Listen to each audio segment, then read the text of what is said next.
Welcome to the Future Proof Leader Podcast. Jessica Raypatch, CEO of Twin Legacy Solutions. Today I have our guest, Chuck Blakeman. He's founder of the Crankset Group. Chuck, thanks for joining us today. Great to be with you, Jessica.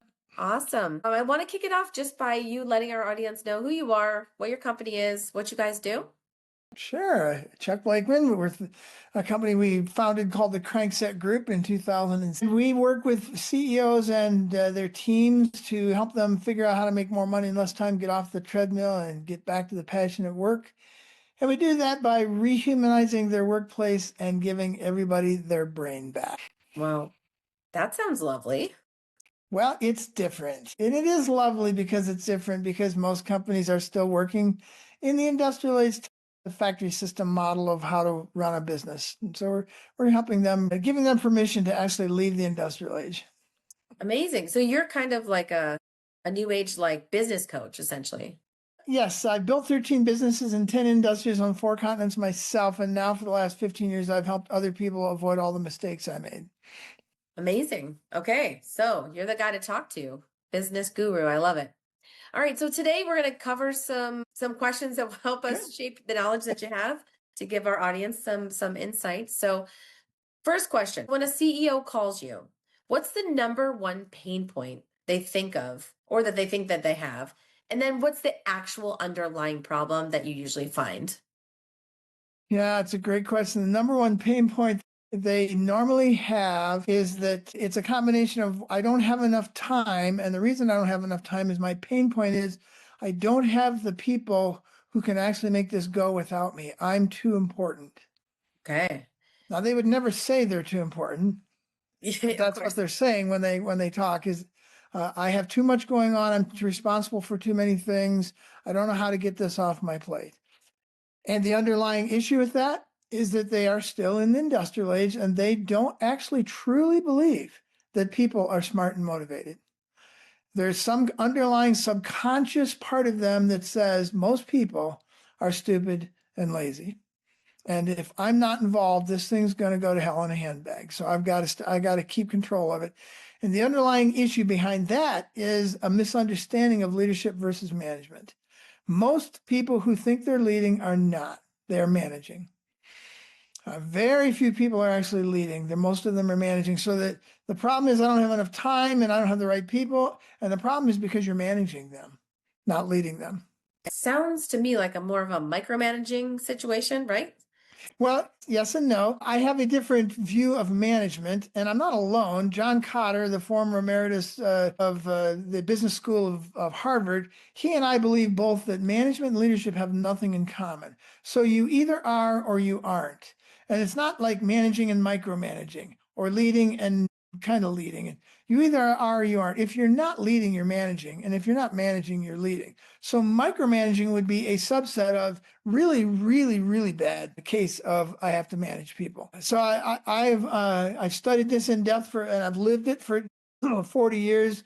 Management and leadership have nothing in common. And all the business gurus who tell you that it's on some kind of continuum and way over here on the left is clearly leadership and way over here on the right is clearly management. And the rest of it is kind of the same. Utter nonsense, not true, verifiably false. Research shows that neither of them have anything to do with the other. We have 2 different words for things for a reason. Absolutely. So where does delegation come in? Delegation of tasks. Is that a leader or a manager? Well, I would say a manager delegates tasks, and that's what most people think they're doing when they're leading. A leader delegates 2 things, tasks and responsibility.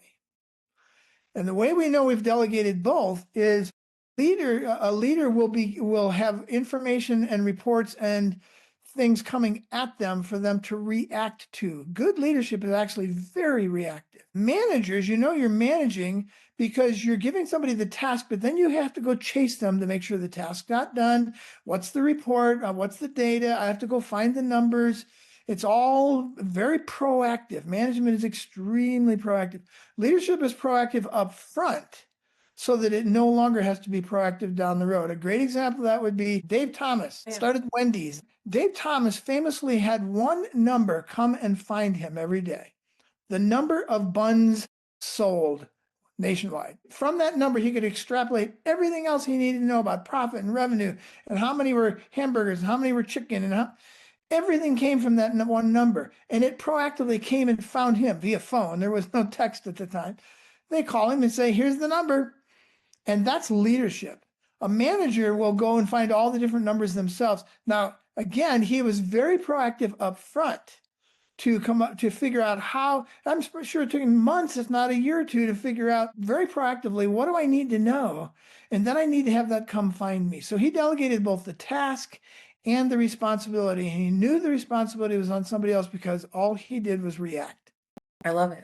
So I'll give you an example, just to jerk everybody's chain on your podcast, of people we think of as great leaders from my era in the 1990s and 80s and into the early 2000s. A guy named Jack Welch took General Electric from a good-sized company to the #1 capitalized company in the world. And then when he left, it all fell apart. And I can't tell you how many people I've seen, over hundreds of people and consultants, use Jack Welch as a great example of leadership. He was a phenomenal example of management and a terrible example of leadership. He almost never led. How do we know that? Another way you know you have a leader is after they leave, things get better. You were in the Marines, were you? Yes, I'm a Marine. Yeah.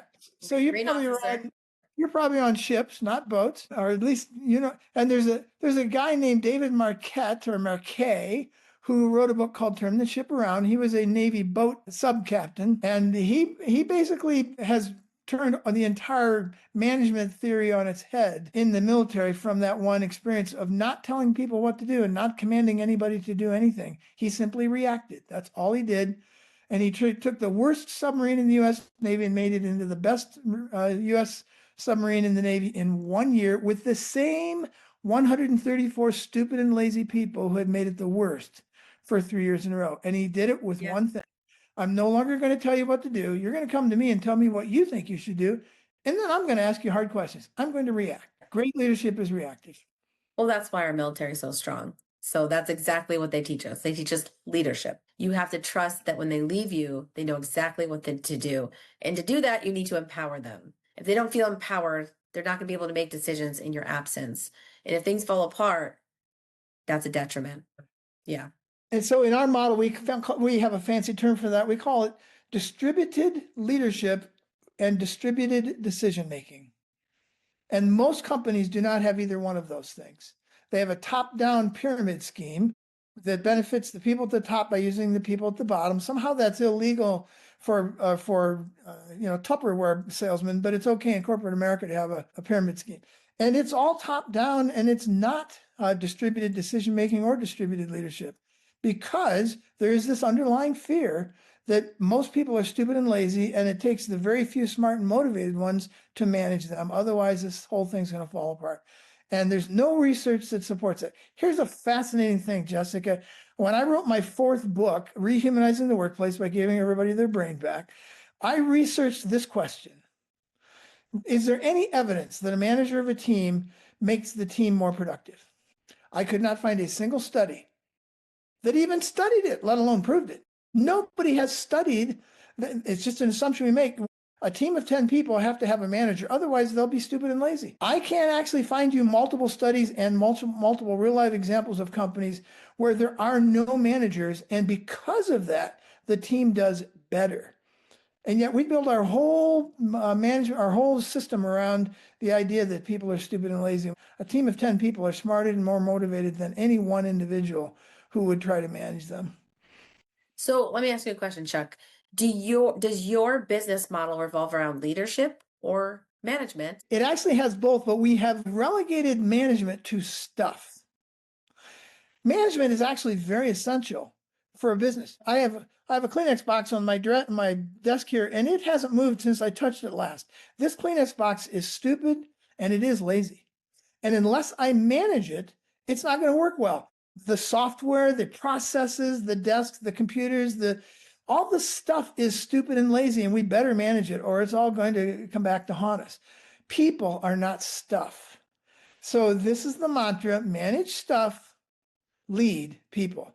And it is very different things between the two of them. So we manage stuff, but we lead people. And the way we lead people is we train them, we mentor them, we guide them, we support them, and then we get the blankety blank out of the way because they are smart and motivated. And we ask them to report back to us.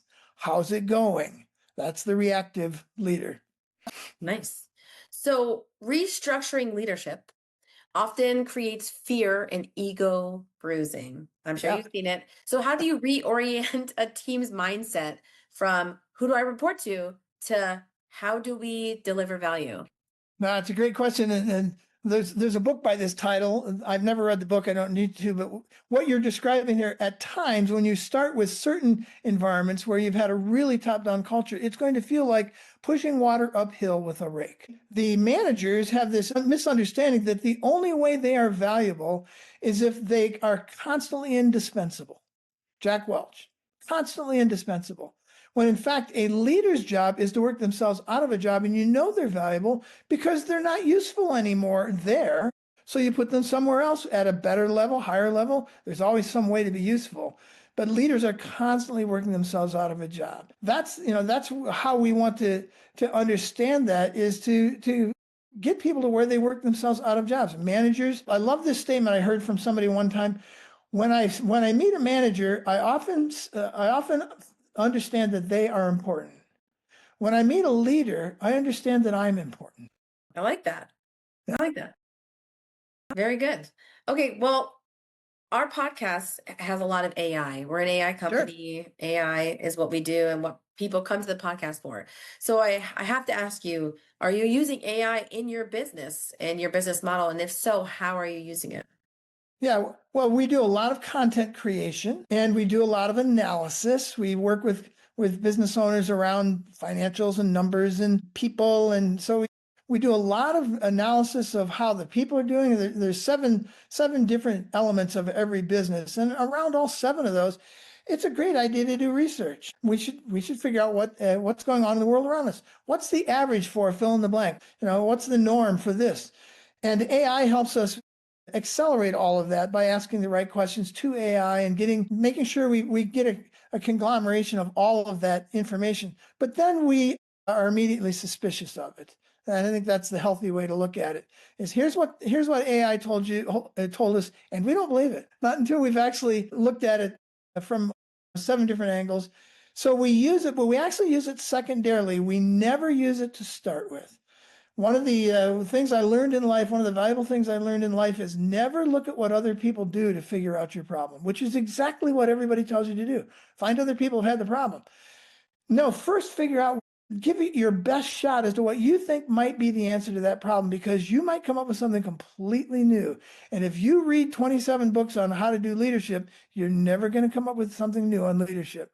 That's how we came up with our view of leadership, is we looked at what was actually happening and what the need was, and then we did the research. So we use AI secondarily to do those kinds of things. And then we use it to clean up some of our writing, although I find it very sterile. I don't use it much anymore for writing because I've gotten to the point where I can hear and see and read AI writing because it's flawless, it's beautiful, it's cleaned up, it's pretty. There's nothing wrong with it.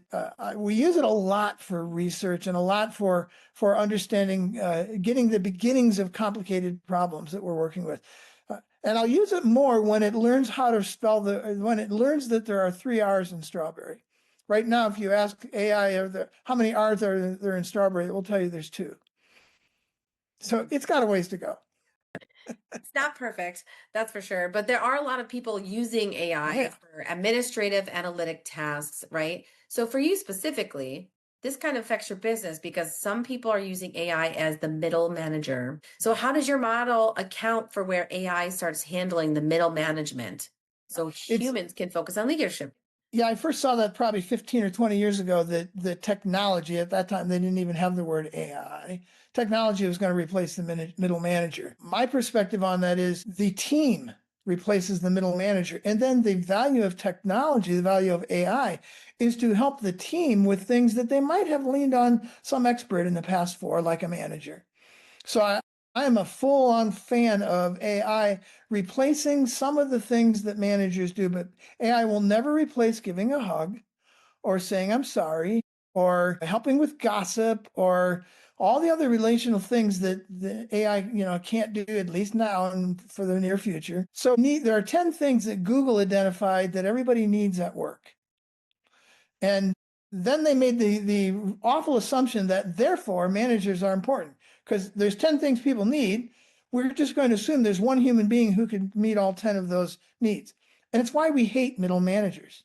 It's like we put them in this God position that nobody can do all 10 of those things. Most people can do 4 or 5 of them and stumble through 3 or 4 more. And then they just completely ignore the other 2 or 3. And we hate them because they can't do it. Well, AI can really help us with that. We take those 10 things, we distribute those 10 things that a manager used to do amongst the 10 people on the team. There might be one person who does 4 of them, another person who does 3 of them, and 2 more people who do 1 each, and the others just make shoes. They don't do any of the leadership. But then we use AI to help those people with that stuff and with the reporting of numbers and all the other mechanisms that come with where we thought middle managers used to be important. Yeah. So I'm a big fan. We call it the management tax. We need to eliminate the management tax. And AI combination of distributing the decision making to the team members and then giving them access to the right kind of AI. Those 2 things, we didn't need managers before AI. We need them even less now. Right. Interesting. I was essentially a middle manager at one position in my life, and my leadership tactic has always been to empower my team. I think it's because I have Marine Corps background. That's what I was trained to do, to lean on my people, support my people, empower them to go do great things. Not only does it help them, it helps me too, so I can focus on other things. But in an AI distributed workplace, what is one leadership trait that cannot be automated or reconstructed in any way? I know you said it can't give you a hug, but a leadership trait that you can think of that cannot be replaced. Yeah, a leadership trait that cannot be replaced. The most important leadership trait that cannot be replaced is empathy. It's not vision. It's not, all these guy in the white horse out front blowing his horn kind of stuff. It's empathy. You look at any workplace, Gallup has done these surveys every month for decades, and they found out that if you have a best friend at work, you're on a high performing team. If you don't have a best friend at work, you're in trouble. Empathy, relational empathy, and understanding with each other is top is the list that can't be replaced. There's a company that makes machines that dialysis machines that it's about 50,000 people, and they say the number one responsibility of every leader in that company is to be so approachable that if your mother gets sick, you're like one of the first people they call. And they consider a failure of leadership if they find out through the grapevine that somebody's mom went into the hospital. Empathy. That's a good one. I could see that. The human connection is something that can never be replaced, and it does empower us in different ways. It validates us in different ways as well. So the last question I like to have, and kind of a fun question, if we look 5 years down the road, will the org chart as we know it even exist? We talked about top-down leadership, how that's kind of an old school concept, or you're trying to mitigate it completely, right? So what does it look like in 5 years? It's going to look exactly the same for most companies. And here's why, because we don't like change. That is so true. I have a book I've never written, but I actually took the title and saved the title. Change is good. You go first. The pneumatic hammer was first invented in something like 1897. Construction didn't start using it for like 110 years later. We don't like change. So in my last book, I wrote a chapter that basically is called Lipstick on a Pig. And we know Google hired me to help them figure out how to reorganize. It was a great honor. It was a 1-day gig in front of their international organizational committee because I was actually going to get them to reorganize. They didn't want to reorganize. They wanted to slap lipstick on the pig. There's a top-down hierarchy. There's too much invested in it, too much power, too much ego, too much. And so what they do is they keep reinventing the same top-down hierarchy and calling it the matrix organization and this organization. It's going to look the same. And the difference is that there are more and more companies who are eliminating the operating system. This is what we're talking about, is the fundamental operating system, that top-down hierarchy. And they're putting in place not an imposed hierarchy, but an organic hierarchy. If you put 10 people on an island, abandon them on an island, within a few hours, there'll be an hierarchy because somebody's better at building boats, somebody else is better at being empathetic, somebody else is better at building a fire. There'll be a hierarchy. The difference is it's going to be one based on who's good at what, and those people are going to choose to be a part of it. Leaders have followers. Managers have reports. And 5 years from now, most companies will still have reports and they will think they are leading. But if they actually let people choose, I wonder who would get followed. It's a scary thing. Most companies have no leadership. They only have management masquerading as leaders. So I think unfortunately it's going to look the same. And to your point, AI is still going to radically change things, but no matter how it's going to change things, we're still going to be doing that within the context of this pig until they look at the data and realize that when they get rid of the industrialized factory system, top-down hierarchy, they will grow faster, they will have higher revenue, they will have higher profitability, higher productivity, and they will keep their people exponentially longer. Let me give you one quick example to what your listeners. There's a company that makes washing machines and other big machinery in the manufacturing industry. Turnover is an average of 35 to 40% a year. This company has had no managers since the early 1980s. Their average turnover is 1 to 1.5% per year. Now you just take that one statistic with no managers, they're more productive and they're better in every category than anybody around them. It will take years and decades for people to get on with, yeah, I know that's true, and I'm going to stay with what I got. We can have a whole podcast on change management. I have Yes, tons of stories on change management. It's fascinating, isn't it? It's frustrating. I've been in the technology age, so I feel like change has kind of been, for most people, it's like, no, no, no, no, no, no. You're plowing the errors, you're plowing the resistance until you have this huge snowbank. Fine. I'll adapt a little bit. You're push, push, push, push, push, push. Fine. I got a huge pile. The snowbank goes away, then you tend to go back. Like COVID actually pushed CEOs to find out that people are actually smart and motivated. They could work from their houses. But when that went away, they pushed them all back into the factories, into the Google places, even though the data showed they were better at home. It's the control. I think it goes back to the control, the lack of trust, the feeling that people are not capable.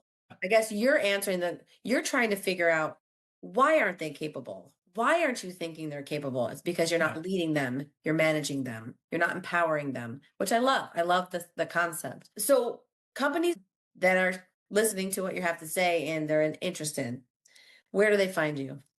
They can find me at chuck@cranksetgroup.com. Crankset like a bicycle crankset, CRANKSET group, or grow@cranksetgroup.com. They can look up my website, chuckblakeman.com. And where do we find your books? Amazon and most bookstores have them. So we wrote the #1 business book of the year a few years ago. I beat out a lot of business authors with that one. And Rehumanizing the Workplace by Giving Everybody Their Brain Back has been well received. That was written about 4 years ago. Well, congratulations. That's quite the honor. Yeah, we were very honored by that. It was my first book that topped the charts. And I remember writing it in a cabin in Colorado saying, is anybody going to read this thing? And you didn't use AI to write it. And I didn't use it. No, it wasn't available. I actually did it with my 2 bare hands. Oh, and it's still one. That's amazing. Well, Chuck, thanks again for your time. It was really a pleasure listening to your perspective and the way that you have viewed leadership and management. I think you're really on point with this. So to our listeners, thanks for listening in. In the caption, we'll tell you how to find Chuck if you want to take a stab at trying to turn your managers into leaders and change your business methodology. Change is good. Remember that. So until next time, thanks for listening in. Sure.